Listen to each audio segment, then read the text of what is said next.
मालिक जिंदाबाद, चौधरी अब्दुल मालिक जिंदाबाद, नजरिया चौधरी अब्दुल मालिक जिंदाबाद, नजरिया चौधरी अब्दुल मालिक जिंदाबाद, नजरिया चौधरी अब्दुल मालिक जिंदाबाद, जिंदा है मालिक जिंदाबाद, जिंदा है मालिक।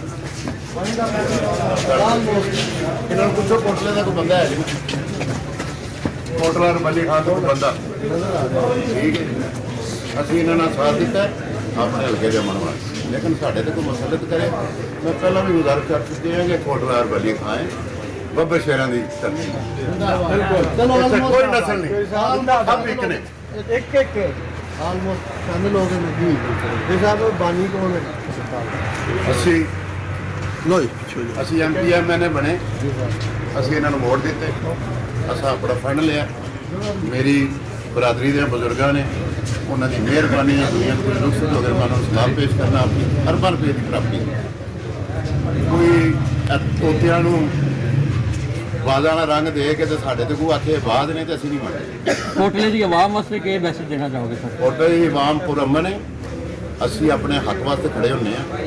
ਹਰ ਕਦਮ ਹੋ ਚੁੱਕਾਂਗੇ ਜਿਹੜਾ ਇਸ ਇਲਾਕੇ ਦੀ ਬਿਹਤਰੀ ਔਰ ਅਮਨ ਵਾਸਤੇ ਹੋਵੇ ਇਨਸ਼ਾਅੱਲਾ ਲਾੜੇ ਨੂੰ ਲਾੜ ਨਹੀਂ ਖੜਾਏ ਜਾਣ ਇਨਸ਼ਾਅੱਲਾ ਲੇਕਿਨ ਬੱਚਿਆਂ ਵਾਲਾ ਖੇਡ ਨਹੀਂ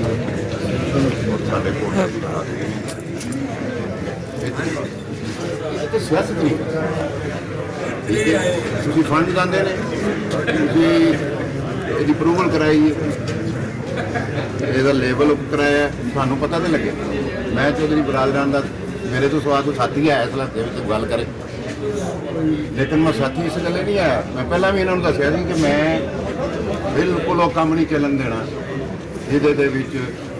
ਮੇਰੇ ਸ਼ਹਿਰ ਨੂੰ ਜਾਂ ਮੇਰੇ ਹਲਕੇ ਨੂੰ ਕੋਈ ਜਰਗਮਾਲ ਬਣਾਏ ਖਿਦਮਤ ਕਰੋ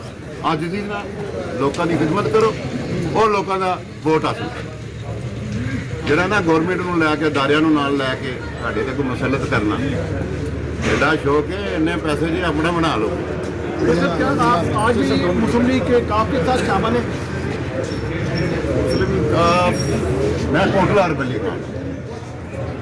ਬਿਲਕੁਲ ਮੈਂ ਕੋਟਲੇ ਦੀ ਆਵਾਮ ਮੈਂ ਆਪਣੇ ਬਜ਼ੁਰਗਾਂ ਨਾਲ ਆਪਣੀਆਂ ਮਾਵਾਂ ਆਪਣੀਆਂ ਭੈਣਾਂ ਆਪਣੀਆਂ ਬੇਟੀਆਂ ਆਪਣੇ ਜਵਾਨਾਂ ਨਾਲ ਜੋ